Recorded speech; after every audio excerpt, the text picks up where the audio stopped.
আজি আকৌ আপোনালোকৰ লগত মই টিউটৰ ছাৰ বাইদেউসকলৰ বিষয়ে এটা গুৰুত্বপূৰ্ণ খবৰ শ্বেয়াৰ কৰিম বিশেষকৈ টিউটৰ ছাৰ বাইদেউসকলৰ মনৰ কথা আপোনালোকৰ লগত শ্বেয়াৰ কৰিম আৰু আপোনালোকে স্কিপ নকৰি একেলগে ভিডিঅ'টো চাই থাকিব যিহেতু মই টিউটৰ ছাৰ বাইদেউসকলক প্ৰতিশ্ৰুতি প্ৰদান কৰিছিলো যে অক্টোবৰ মাহৰ প্ৰত্যেকটো দিনত মই প্ৰত্যেকটো তাৰিখত এটা এটাকৈ ভিডিঅ' টিউটৰ ছাৰ বাইদেউসকলৰ কাৰণে দি গৈ থাকিম যিহেতু টিউটৰ ছাৰ বাইদেউসকলৰ সমস্যাখিনি অসমৰ জনসাধাৰণ অসমৰ দল সংগঠন আৰু অসমৰ বুদ্ধিজীৱীসকলক আৰু অসমৰ মাননীয় মুখ্যমন্ত্ৰী শিক্ষামন্ত্ৰীক দৃষ্টি আকৰ্ষণ কৰিবৰ কাৰণে এইখিনি ভিডিঅ' মই বনাই আছো আৰু প্ৰত্যেকগৰাকী টিউটৰ ছাৰ বাইদেউ যাতে নেকি আপোনালোকে শ্বেয়াৰ কৰিব আৰু আপোনালোকে তলত নিজৰ সমস্যা লৈ যিখিনি পাই আছে সেইখিনি আপোনালোকে কমেন্ট কৰি জনাব নিশ্চয় আমি জ্ঞাত যে আমাৰ টিউটৰ ছাৰ বাইদেউসকলৰ একোএবোৰী সমস্যাৰে জড়িত হৈ আছে আৰু সেই সমস্যাখিনি কেনেকৈ সমাধান কৰিব পাৰে সেই সন্দৰ্ভত যোৱা কেইদিনমানৰ আগত এটা গুৰুত্বপূৰ্ণ গুগল মিট কেন্দ্ৰীয় কমিটিৰ দ্বাৰা হৈ গৈছিলে আৰু সেই গুগল মিটৰ যিখিনি সিদ্ধান্ত সেই সিদ্ধান্তসমূহক এতিয়ালৈকে কেন্দ্ৰীয় কমিটি আমাৰ সাধাৰণ টিউটৰ ছাৰ বাইদেউসকলক জনোৱা হোৱা নাই আৰু সেইবাবেই মই আজি আমাৰ বিশেষকৈ সেই কেন্দ্ৰীয় কমিটিৰ বিষয়ববীয়াসকলে সেই যোৱা গুগল মিটত কি ধৰণৰ সিদ্ধান্ত গ্ৰহণ কৰিলে তেখেতসকলে পৰৱৰ্তী পৰ্যায়ত কি ধৰণে আগবাঢ়িব বা তেখেতসকলে আন্দোলনৰ সিদ্ধান্ত লৈছে নে নাই সেই সকলোবিলাক কথা তেখেতসকলে আমাৰ সেই সাধাৰণ টিউটৰ ছাৰ বাইদেউসকলক জনাব বুলি তেখেতসকলক আহ্বান জনাইছো যিহেতু তেখেতসকলে এতিয়ালৈকে এই আমাৰ যিখিনি গুগল মিট হৈ গৈছিলে সেই গুগল মিটৰ যিখিনি সিদ্ধান্ত সেই সিদ্ধান্তসমূহ জানিবলৈ দিয়া নাই আৰু আমাৰ সাধাৰণ টিউটৰ ছাৰ বাইদেউসকলে সেই সিদ্ধান্তসমূহ জানিবলৈ আগ্ৰহ হৈ আছে তেখেতসকলে কি ধৰণৰ সিদ্ধান্ত গ্ৰহণ কৰিলে বা তেখেতসকলে আন্দোলনৰ সিদ্ধান্ত লৈছে নে নাই তেখেতসকলে এইখিনি জানিবলৈ সহায় কৰিছে বা জানিবলৈ আগ্ৰহ হৈ আছে আৰু সেইবাবে কেন্দ্ৰীয় কমিটিৰ বিষয়ববীয়াক তেখেতসকলে অনুৰোধ জনাইছে যে অতি সোনকালে কেন্দ্ৰীয় কমিটিৰ সেই গুগল মিটৰ সভাত কি ধৰণৰ সিদ্ধান্ত গ্ৰহণ কৰিলে সেইবিলাক জনাবলৈ তেখেতসকলক দিব লাগে যিহেতু সেই গুগল মিটত সকলো টিউটৰ ছাৰ বাইদেউসকলে হয়তো অংশগ্ৰহণ কৰিব পৰা নাছিলে আৰু সেইবাবে তেখেতসকলে সেইখিনি জানিব বিচাৰিছে আৰু তেখেতসকলে অনুৰোধ জনাইছে কেন্দ্ৰীয় কমিটিক অতি সোনকালে এটা গুৰুত্বপূৰ্ণ সিদ্ধান্ত লওক সেই সিদ্ধান্তৰ জৰিয়তে যাতে নেকি টিউটৰ ছাৰ বাইদেউসকলৰ সমস্যাখিনি সমাধান হ'ব পাৰে আৰু তেখেতসকলৰ যিখিনি সিদ্ধান্ত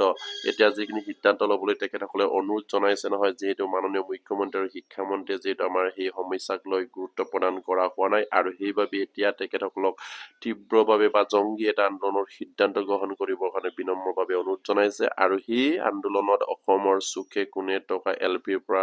আপোনাৰ ME স্কুললৈকে আপোনাৰ গ্ৰেড 4 লৈকে সকলো টিউটৰ ছাৰ বাইদেউসকলে তাত অংশগ্ৰহণ কৰিবলৈ সাজু হৈ আছে আৰু তেখেতসকলে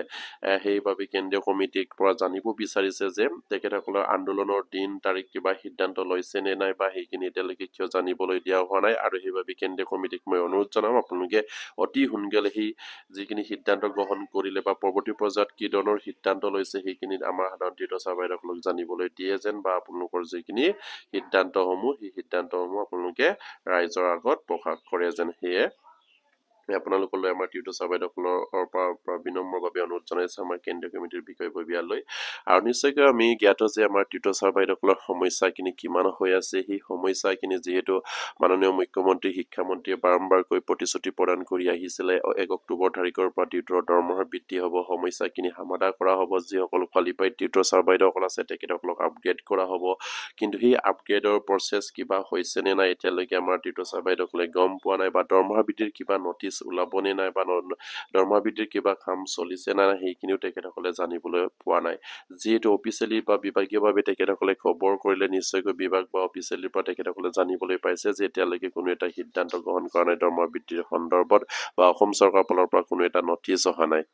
আৰু সেইবাবে মাননীয় মুখ্যমন্ত্ৰী আৰু শিক্ষামন্ত্ৰীৰ প্ৰতিশ্ৰুতিত তেখেতসকলে হয়তো আশা কৰিব পৰা নাই বা বিশ্বাস ল'ব পৰা নাই যিহেতু মাননীয় মুখ্যমন্ত্ৰী শিক্ষামন্ত্ৰীয়ে যিখিনি কথা বা যিখিনি তেখেতসকলক প্ৰতিশ্ৰুতি প্ৰদান কৰিছিলে কোনো এটা অৰ্ডাৰ নোলোৱাকৈ কেনেকৈ তেখেতসকলৰ কামবিলাক হ'ব সেইকাৰণে তেখেতসকলে বিশ্বাসত ল'ব পৰা নাই আৰু সেইবাবে তেখেতসকলে বাৰম্বাৰকৈ কেন্দ্ৰীয় কমিটিক অনুৰোধ জনাই আহিছে যে অতি সোনকালে কিবা এটা সিদ্ধান্ত গ্ৰহণ কৰিব লাগে আৰু সেই মৰ্মে হয়তো কেন্দ্ৰীয় কমিটি সিদ্ধান্ত লৈছে আৰু সেইখিনি অতি সোনকালে হয়তো কেন্দ্ৰীয় কমিটি আমাৰ সাধাৰণ টিউটৰ ছাৰ বাইদেউসকলক জানিবলৈ দিব লাগে আৰু বিশেষকৈ আমাৰ টিউটৰ ছাৰ বাইদেউসকলৰ সকলোবিলাক সমস্যা অসমৰ জনসাধাৰণৰ অসমৰ দল সংগঠন আৰু অসমৰ বুদ্ধিজীৱীক তেখেতসকলে দৃষ্টি আকৰ্ষণ কৰিবলৈ চেষ্টা কৰি আহিছে আৰু সেইবাবে মই প্ৰত্যেক দিনাই সেই অক্টোবৰ মাহত এটা এটাকৈ ভিডিঅ' টিউটৰ ছাৰ বাইদেউসকলৰ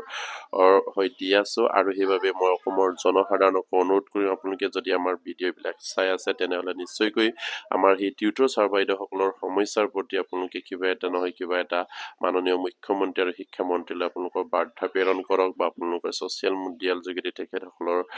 প্ৰতি দয়া কৰি টিউটৰ ছাৰ বাইদেউসকলৰ প্ৰতি দয়া কৰি তেখেতসকলৰ সমস্যাখিনি সমাধান কৰিবলৈ মাননীয় মুখ্যমন্ত্ৰী শিক্ষামন্ত্ৰীলৈ আহ্বান জনাওক কাৰণ সেই টিউটৰ ছাৰ বাইদেউসকল আপোনালোকৰ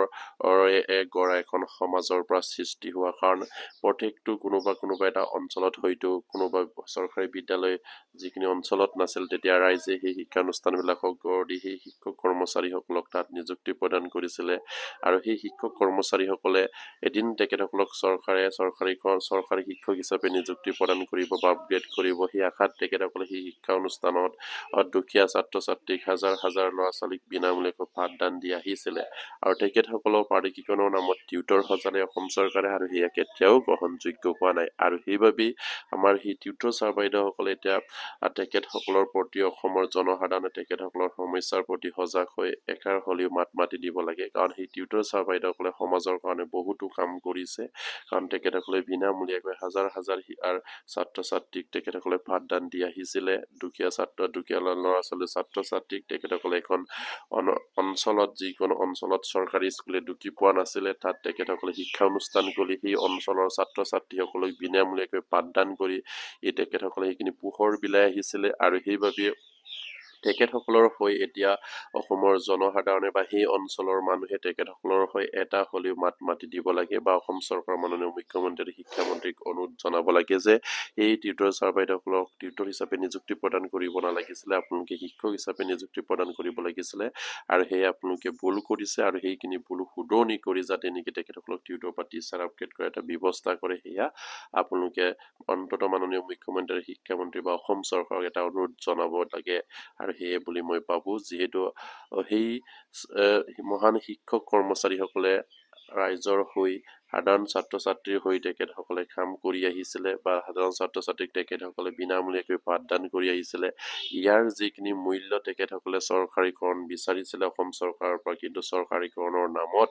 শিক্ষকৰ পৰা অৱনমিত কৰি টিউটৰ হিচাপে সজোৱাটো কিমান গ্ৰহণযোগ্য হ'ব পাৰে সেয়া আপোনালোকে বিবেচনা কৰক আৰু সেয়ে অসমৰ দল সংগঠন আৰু বুদ্ধিজীৱীসকলেও সেইখিনি একাৰ হ'লেও মাত মাতি দিব লাগে আমাৰ সেই টিউটৰ ছাৰ বাইদেউসকলৰ হয় আৰু যিহেতু টিউটৰ ছাৰ বাইদেউসকলে সমাজৰ যিখিনি কৰণীয় কাম তেখেতসকলে কৰি আহিছিলে কাৰণ কোনোবা এটা অঞ্চলত কোনোবা এটা ঠাইত যদি চৰকাৰী স্কুলে ঢুকি পোৱা নাছিলে তাত তেখেতসকলে শিক্ষানুষ্ঠান খুলি সেই অঞ্চলৰ হাজাৰ হাজাৰ ছাত্ৰ ছাত্ৰীক তেখেতসকলে বিনামূলীয়াকৈ পাঠদান কৰি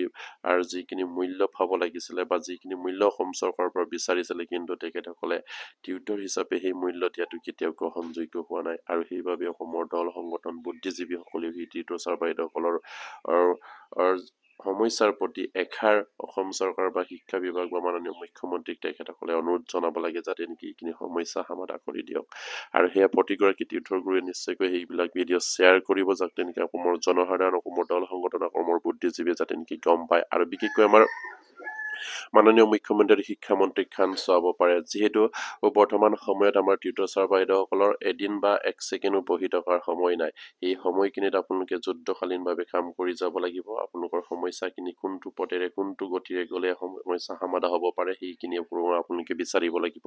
অন্যথা আপোনালোকৰ সমস্যাখিনি আকৌ সমস্যা বাগি থাকিব আকৌ 5 বছৰলৈ আপোনালোকক পিছুৱাই লৈ গৈ থাকিব অসম চৰকাৰে আৰু সেয়া যাতে নেকি নহওক আপোনালোকে চেষ্টা কৰক আৰু আপোনালোকৰ কেন্দ্ৰীয় নেতৃত্ববৃন্দৰ যিসকল আছে তেখেতসকলৰ লগত যোগাযোগ কৰি তেখেতসকলক উৎসাহ উদ্দীপনা যোগাওক আৰু পৰৱৰ্তী পৰ্যায়ৰ যি ধৰণৰ সিদ্ধান্ত তেখেতসকলে লৈছে এইখিনি আপোনালোকে তেখেতসকলৰ পৰা